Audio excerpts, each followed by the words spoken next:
What's up, YouTube? Welcome back. I'm sitting here in the car and I have time, so I want to make a video about 10mm. We have a lot of problems with 10mm being reliable, functional guns in the long run. Everybody thinks of 10mm, they think bear defense, woods defense. I don't know why that's the first thing that comes to mind.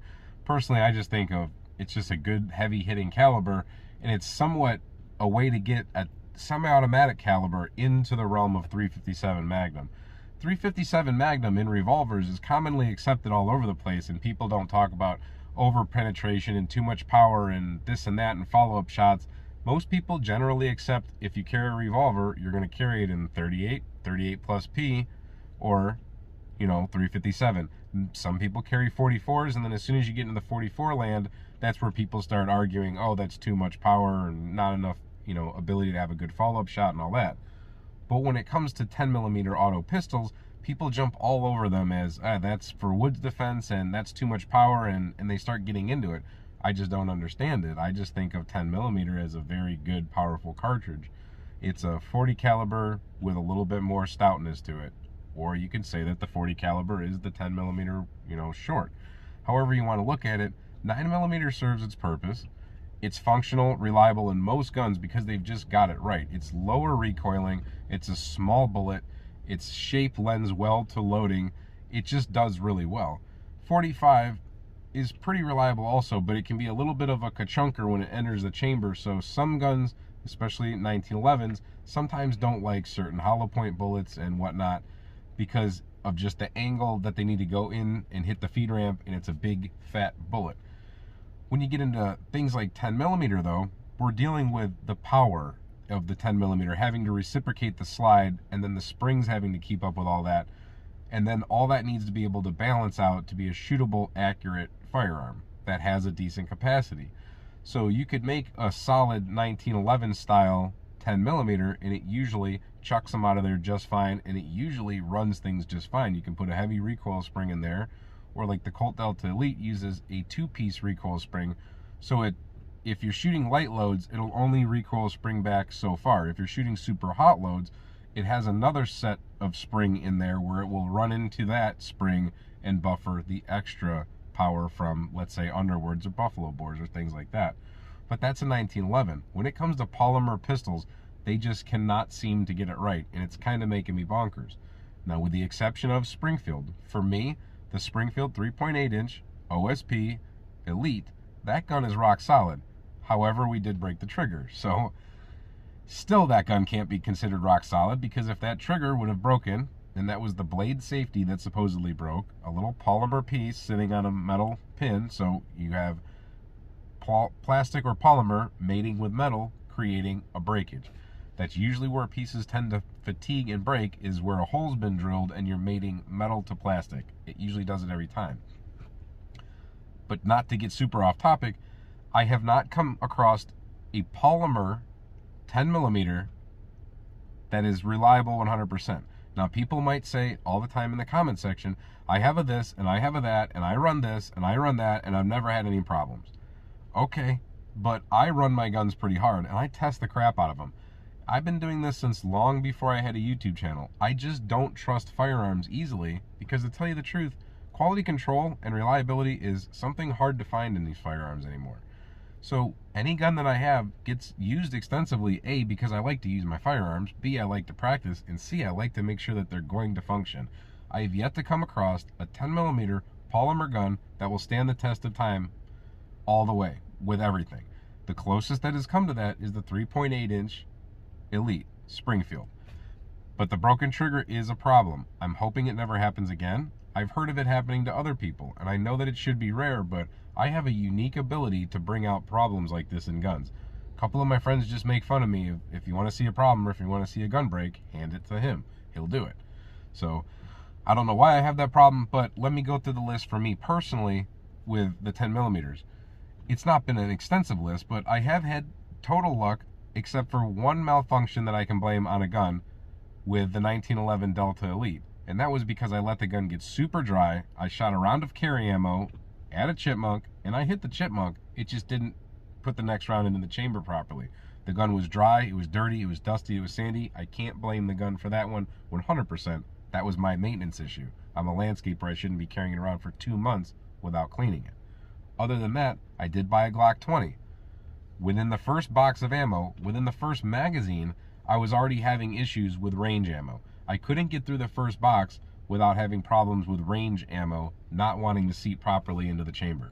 So right then and there, I know it was a small sample. I know it was 1 box of ammo, but I believe it was Lawman or something federal. It wasn't cheap, stupid ammo. It was something, normal manufactured.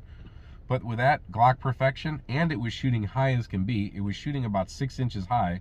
So right off the bat, got rid of that one. We had the M&P 10mm. That thing, a total choking piece of garbage. Take a look at some of our videos if you want to see that.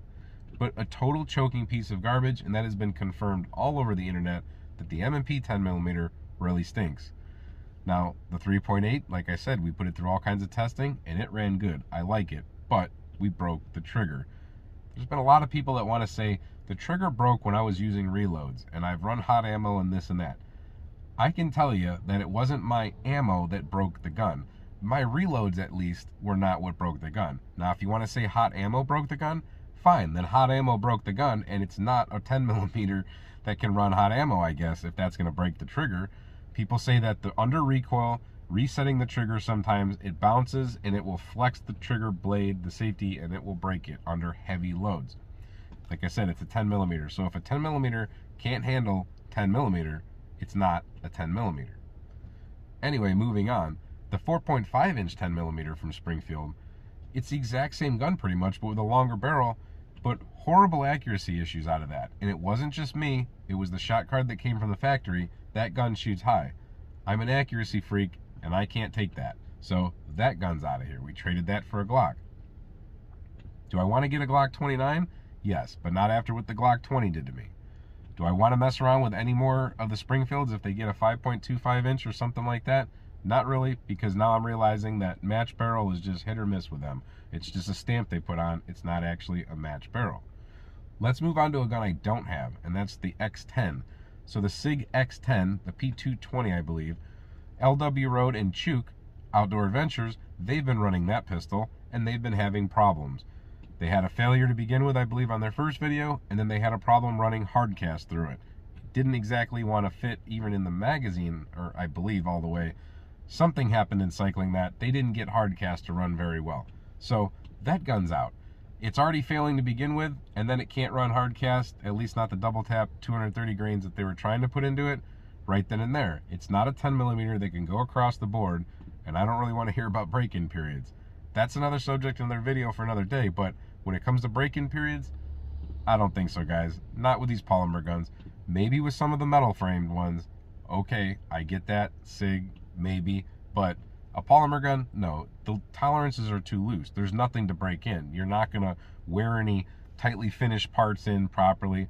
You're not going to do any of that. It's just made to run. Lubrication, yes, I agree guns need lubricated out of the box. If they've already got some lubrication on them, though, they should be able to do just fine. You shouldn't have to tear a gun down 100% and put it all back together with the proper, perfect amount of lubrication and then run 500 rounds of ammo through it to make it work right. So break-in periods with modern guns, unless it's a 1911 that's been finished real nice or something, I'm not sure. So me personally, am I going to keep even messing around with 10mm new guns? I'm not sure. I'm really happy with the 3.8 that I have, the OSP. I'm happy with my Delta Elite. I don't really know who else is going to offer something. Taurus, I'm not going to mess with them. There's talks of Taurus making a 10mm. I'm not going to go that route. I don't really know. If you guys see another one out there or know of another one out there that I'm missing, I've heard the EAA Tanglaflow or Tangilaflow, or I call it the dang ugly flow, or whatever. The dang ugly foe, I think that's what it is. It's ugly. It's weird looking, but I've never fired one. I don't know. Let me know if you guys have ever had problems with that one. But I just think that 10mm is having a real hard problem right now. It needs a rebirth.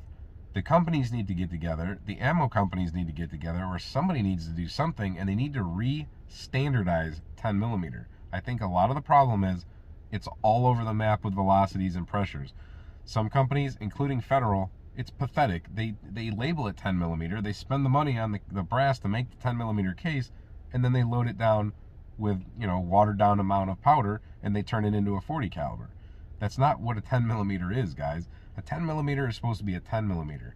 Everybody should be basing their 10 millimeters when they make the bullets, when they make the guns. I believe, in my opinion, the standard should be the normal load. So look up the normal load. There's a couple different variations, but basically 200 grains going at 1200 feet per second, that's one of the supposed normal loads.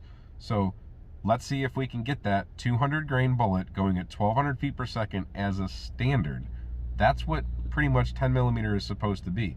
I think once we accept that as a standard and not the watered down crap, like I believe Smith & Wesson might have been doing, is that they think most people are going to shoot watered down range ammo. Very few people are going to go to the hotter stuff, but they were wrong because many people do take it for woods defense. So we try it with the hot stuff. We use it with the hot stuff. We need it to run the hot stuff. If we have to put hot range ammo through it, we'll do that. We shouldn't have to run 40 caliber ammo through our 10 millimeters. I think I've beat that horse pretty good right now. Hopefully everybody can get on the same page as far as manufacturing one day. But for now, I'm not really interested in 10 millimeter anymore. I have the guns that I want, but I'm getting kind of sick of us being the beta testers, us being the guinea pigs. These companies need to figure it out, period. And if they can't figure it out, and this is aimed right at you, Smith & Wesson, because you're the worst offender in this category right now.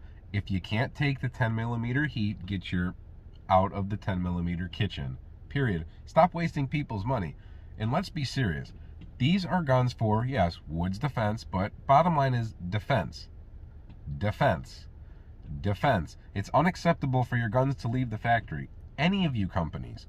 It's disrespectful, it's dishonest, and it's complete BS to have your companies leave your factory not adequately performing, whether it's accuracy or reliability or whatever. Either you need to have disclaimers that it can't run this and it can't run that, or you need to make the guns function properly. It's totally unacceptable that a gun might choke on you when you need it. And to roll the dice, no, that's a bunch of crap. To tell you the truth, if I had to actually, I'm not in bear country, but if I was a person in bear country, a revolver 100% all day long. I'd back it up maybe with a Springfield on my hip or something like that, but my primary gun that I'm going to pull out is going to be a revolver because none of these companies can get it 100% correct. Let me know what you think in the comments. I'm really interested to hear what you think, but I personally am kind of getting tired of the 10 millimeter polymer game. There's a bunch of money being wasted, not even spent, just completely wasted on these guns. We buy them, we test them, they fail. We buy another one, we test them, they fail. Millions of dollars altogether being wasted. I personally have gone through thousands of 10 millimeter rounds just to settle on 2 guns that I think I can trust. Until we see you next time, stay safe, have fun, and keep shooting. Whatever millimeter you got. I personally really like 11 millimeter.